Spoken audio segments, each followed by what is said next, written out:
आखिर क्यों साल 1903 में उड़ीसा के कोणार्क मंदिर के मुख्य दरवाजे को रेत और बालू से पूरी तरह से ढककर अचानक बंद कर दिया गया?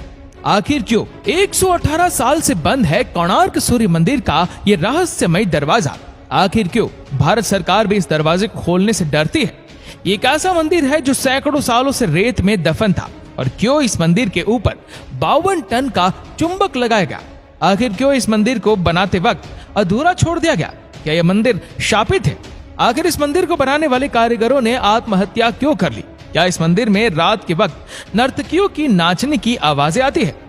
ऐसे कई रहस्य है इस मंदिर के बारे में, जिसे अगर आप सुनेंगे तो आपके होश उड़ जाएंगे। दोस्तों, आज हम बात करेंगे कोणार्क सूर्य मंदिर के उन रहस्यों के बारे में जिसे भारत सरकार भी सबसे छिपाती है। तो चलिए इस वीडियो को शुरू करते हैं। कोणार्क सूर्य मंदिर, ये मंदिर भगवान सूर्य को समर्पित है। इस मंदिर की भव्यता के कारण ही ये देश की सबसे बड़े 10 मंदिरों में गिना जाता है। कोणार्क का सूर्य मंदिर उड़ीसा राज्य की पूरी शहर से लगभग नीले जल से लबरेज चंद्रभागा नदी के तट पर स्थित है। इस मंदिर को पूरी तरीके से सूर्य भगवान को समर्पित किया गया है। इस मंदिर की रचना इस प्रकार की गई है जैसे एक रथ में 12 विशाल पहिए लगाए गए हो और इस रथ को 7 ताकतवर बड़े घोड़े खींच रहे हो, और इस रथ पर सूर्य देव को विराजमान दिखाया गया है। यहाँ मंदिर से आप सीधे सूर्य भगवान के दर्शन कर सकते हैं। मंदिर के शिखर से उगते और ढलते सूर्य को पूर्ण रूप से देखा जा सकता है। जब सूर्य निकलता है तो मंदिर से यह नजारा बेहद ही खूबसूरत दिखता है। ऐसा लगता है जैसे सूरज की निकली लालिमा ने पूरे मंदिर में लाल नारंगी रंग बिखेर दिया हो। वही मंदिर के आधार को सुंदरता प्रदान करते 12 चक्र साल के 12 महीने को परिभाषित करते हैं, और हर चक्र दिन के 8 पहरों को दर्शाते हैं। यह मंदिर 2 भागों में बना हुआ है, जिसमें से पहले भाग नट मंदिर में सूर्य की किरणें पहुंचती थी, और कहा जाता है कि कांच या हीरे जैसी धातु से वे इस मंदिर की प्रतिमा पर पड़ती थी, जिससे इसकी छटा देखते ही बनती थी। वही मंदिर की कलाकृति में इंसान हाथी और शेर से दबा है, जो कि पैसे और घमंड का घोतक है और ज्ञान वर्धक भी है। इस मंदिर के बारे में कहा जाता है कि श्री कृष्ण के पुत्र साम को श्राप से कोढ़ रोग हो गया था। उन्हें ऋषि कटक ने इस श्राप से बचने के लिए सूरज भगवान की पूजा करने की सलाह दी थी। साम ने मित्रवन में चंद्रभागा नदी के सागर संगम पर कोणार्क में 12 वर्षों तक तपस्या की और सूर्य देव को प्रसन्न किया। सूर्य देव जो सभी रोगों के नाशक थे, इनके रोग का भी अंत कर दिया, जिसके बाद साम ने सूर्य भगवान का एक मंदिर निर्माण करने का निश्चय किया। अपने रोग नाश के उपरांत चंद्रभागा नदी में स्नान करते हुए उन्हें सूर्यदेव की मूर्ति मिली।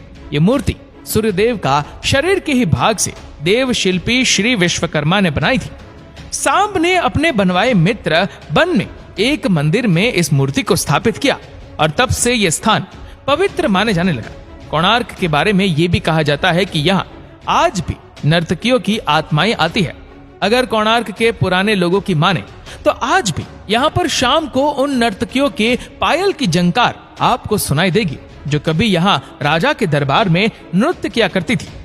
इस मंदिर का निर्माण एक सैंडविच के तौर पर किया गया है, जिसके बीच में लोहे के प्लेट थे, जिस पर मंदिर के पिलर रुके हुए थे।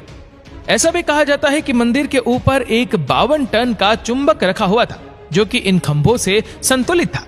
इसी के चलते भगवान सूर्य की जो प्रतिमा थी वो हवा में तैरती हुई रहती थी, जिसे देखकर हर कोई हैरत में पड़ जाता था। कहा जाता है कि इस चुंबक को विदेशी आक्रमणकारियों ने तोड़ दिया था।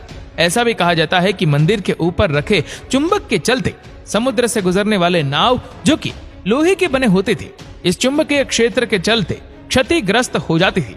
इस कारण अपनी नाव को बचाने हेतु नाविक इस पत्थर को निकाल कर ले गए। ये पत्थर एक केंद्र शिला का कार्य कर रहा था, जिससे मंदिर की दीवारों के सभी पत्थर संतुलन में थे। इसके हटने के कारण मंदिर की दीवार को संतुलन खो गया और परिणाम स्वरूप वो गिर पड़े। परंतु इस घटना का कोई ऐतिहासिक विवरण नहीं मिलता, और न ही ऐसे किसी चुंबकीय केंद्रीय पत्थर के अस्तित्व का कोई ब्यौरा उपलब्ध है। सन 1568 में उड़ीसा में मुस्लिमों का आतंक नियंत्रण में हो चुका था, परंतु इसके बाद भी हिंदू मंदिरों को तोड़ने के निरंतर प्रयास होते रहते थे। इस समय पुरी के जगन्नाथ मंदिर के पंडों ने भगवान जगन्नाथ की मूर्ति को श्री मंदिर से हटाकर किसी गुप्त स्थान पर छुपा दिया था। इसी प्रकार कोणार्क के सूर्य मंदिर के पंडों ने प्रधान देवता की मूर्ति को हटाकर वर्षों तक रेत में दबाकर छिपाए रखा। बाद में ये मूर्ति पूरी भेज दी गई और वहां जगन्नाथ मंदिर के प्रांगण में स्थित केंद्र के मंदिर में रख दी गई। कई लोगों का ये मानना है कि यहाँ की पूजा मूर्तियां अभी भी खोजी जानी बाकी है, लेकिन कई लोगों का ये भी कहना है कि सूर्य देव की मूर्ति जो न्यू दिल्ली के राष्ट्रीय संग्रहालय में रखी है वही कोणार्क की प्रधान पूज्य मूर्ति है।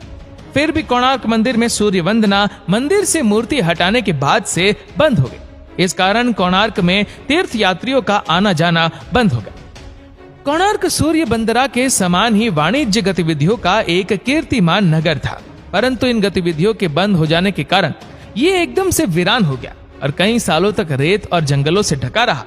फिर बाद में इस मंदिर को खोजा गया, लेकिन इसके कई हिस्से बहुत ही बुरी हालत में पाए गए।